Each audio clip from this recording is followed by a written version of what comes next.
Hi, I'm Eliza. Before I share my story, make sure to like and subscribe if you want to hear more stories like this one. Today, I'm going to tell you how I finally broke free from being the family miracle. In our house, there were two types of activities: piano and everything else. From the moment my fingers first touched the keys at age 3, my father decided my destiny was set. Not just any pianist, I was to be the greatest, the prodigy he never had the chance to become. Listen to that perfect pitch, Dad would announce to anyone who visited our home, making me perform like a trained seal. She has my musical genes, but without the setbacks I faced. Those setbacks were actually just normal life circumstances. His parents couldn't afford the best teachers, couldn't travel to the prestigious competitions, couldn't sacrifice everything for his musical ambitions. My father had been good, but not exceptional. I was his second chance. My mother mostly stayed in the background of this grand plan. "Your father knows what's best for your talent," she would say quietly when I complained about practicing 6 hours daily. Not everyone is born with such a gift. My younger sister, Grace, existed in a different universe within our home. While I spent my childhood in recital halls and private lessons, she was allowed normal activities: soccer practice, sleepovers, school dances. The irony was that Grace actually enjoyed music, teaching herself guitar and writing songs in her room. But Dad barely noticed. "Grace is average," I once overheard him tell my mother. "Eliza is exceptional. We have to prioritize accordingly." By 16, I was performing with orchestras across the country. My schooling was flexible, mostly online courses squeezed between practice sessions and performances. I had few friends and no social life to speak of. When other teenagers were learning to drive or going to parties, I was memorizing Rachmaninoff. "It's all worth it," Dad would remind me during my rare moments of rebellion. "You'll thank me when you're playing Carnegie Hall." What no one knew, not even me until later, was that the punishing practice schedule was causing physical damage. The pain in my wrists started subtly, easy to dismiss with ice packs and pain relievers. Dad called it part of the process. "Every great artist suffers for their art," he'd say, handing me another ibuprofen. "Play through it." By 17, I was accepted to Juilliard, the fulfillment of my father's greatest ambition. The acceptance came with a scholarship and significant media attention. Local prodigy, headed to Juilliard, the headlines read. Dad did interviews explaining his special training method that had produced such remarkable results. 3 months before I was due to leave for New York, the pain became unbearable. During a particularly demanding practice session of Liszt's La Campanella, my right hand seized up completely. "You're being dramatic," Dad insisted when I stopped playing, tears streaming down my face. 10 minutes of rest, then back to work. My mother, usually silent on these matters, finally intervened. "Mark, maybe we should have a doctor look at her hands." The orthopedic specialist was blunt. "This is one of the worst cases of tendinitis I've seen in someone so young, complicated by carpal tunnel syndrome in both wrists. Without immediate rest and treatment, you're looking at permanent damage." He recommended 6 months without playing, followed by physical therapy and a gradual return to the piano with significantly reduced hours. Dad was furious, accusing the doctor of exaggeration.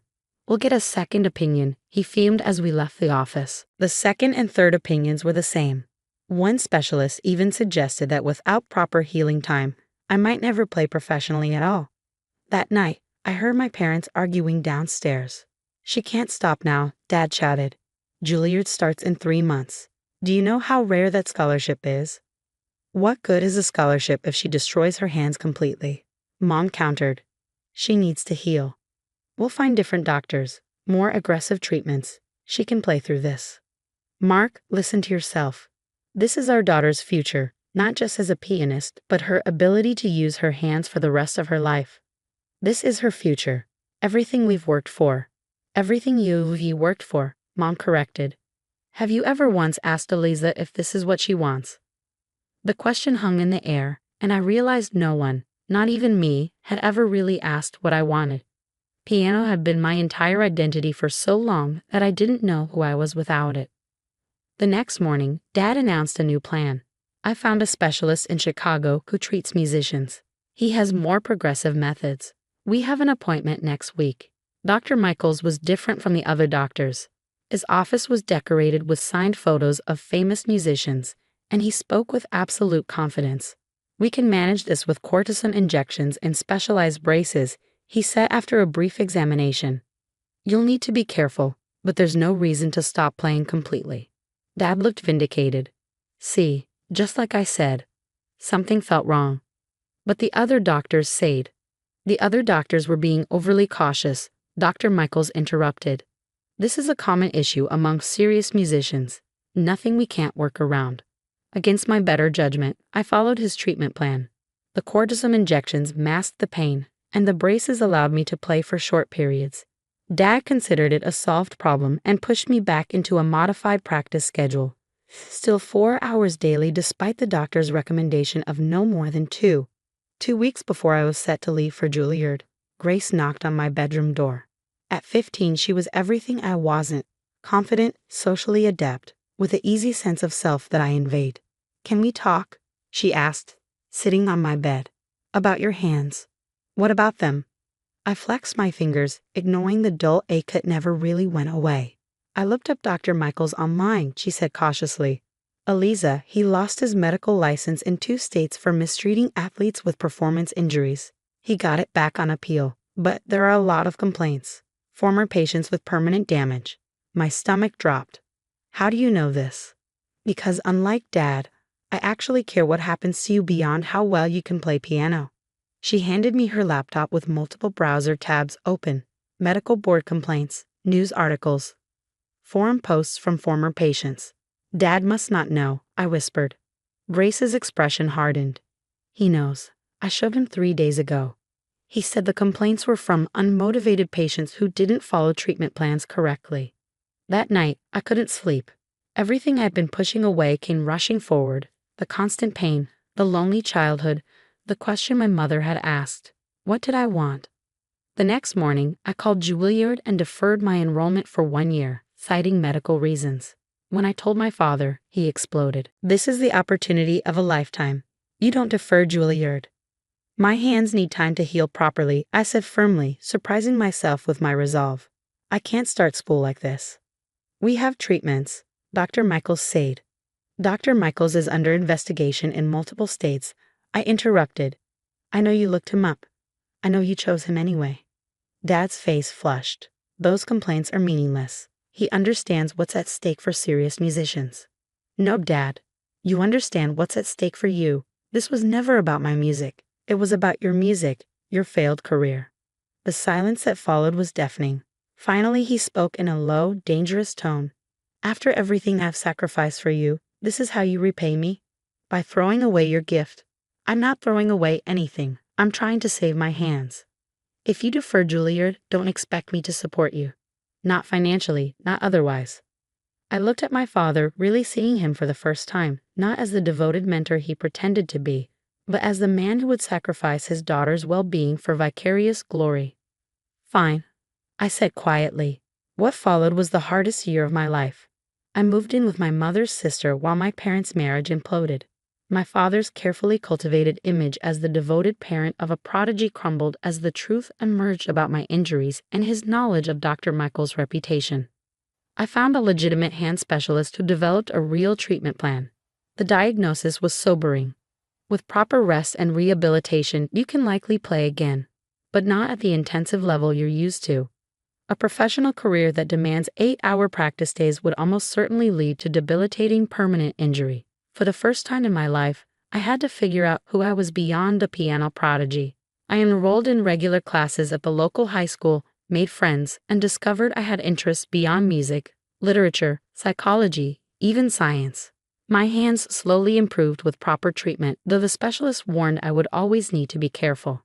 6 months into my recovery, Grace appeared at my door with her guitar. "I thought maybe we could play something together," she suggested tentatively. "Nothing intense, just for fun."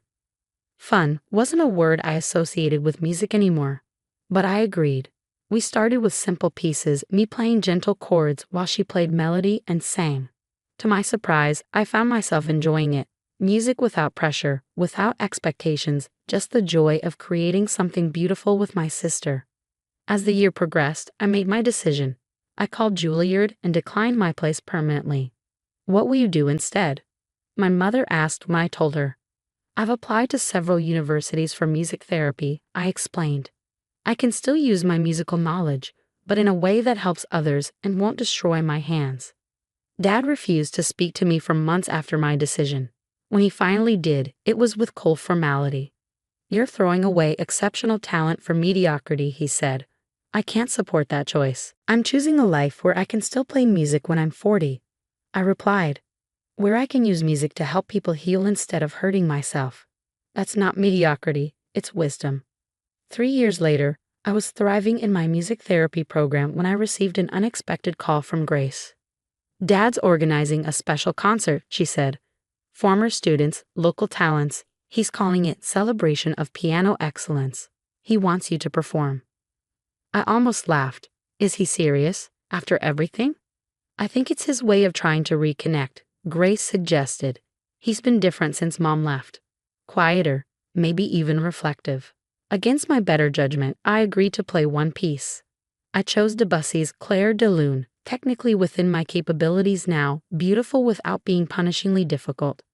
The night of the concert, the hall was packed with the usual crowd from my childhood, local music teachers, parents of current prodigies, former competitors. My father greeted me stiffly backstage. I've put you last on the program, he said, the featured performer. Before I could respond, the concert began. One by one, pianists performed technically impressive pieces, the kind my father had always valued. Flashy Liszt, complicated Chopin, thundering Rachmaninoff. The type of music that had nearly crippled me. When my turn came, I walked to the piano with calm determination. The audience murmured, many remembered me, expected the virtuosic performances of my youth. I'll be playing Debussy's Clair de Lune, I announced, and I'd like to dedicate this performance to my sister, Grace, who reminded me that music should bring joy, not just accolades. I saw my father stiffen in the front row. This wasn't the script he had written. As I played the gentle, flowing notes, so different from the technical fireworks that had defined my childhood performances, I poured everything into the music, the pain of my past, the peace of my present, the hope for my future. I played with the maturity that comes from choosing your path rather than having it forced upon you. When the final notes faded, there was a moment of complete silence before the audience erupted in applause. Not the polite recognition of technical prowess, but something deeper, appreciation for the emotion, the authenticity of the performance. You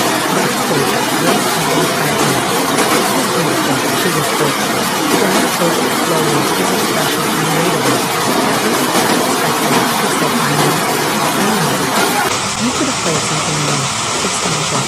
I met his gaze steadily. I played what I felt. That's what only musicians do. Something shifted in his eyes, not quite understanding, but perhaps the beginning of acceptance. Your technique has matured, he conceded. It wasn't an apology or an acknowledgement of the damage he caused. But from my father, it was something. A crack in the fortress of his certainty. As I packed up my music, I realized this performance had been my real graduation, not from Juilliard, but from the role I'd been assigned since childhood. I was no longer my father's prodigy, no longer the vessel for his unfulfilled ambitions. I was simply Eliza, musician, student, survivor. Sometimes the most powerful act of rebellion isn't loud defiance but quiet self-determination. By walking away from the path that was destroying me, I found my own way forward. And while my hands will never play the punishing concertos my father dreamed of, they can still create beauty, still bring healing to myself and others. That, I've learned, is the greatest virtuosity of all.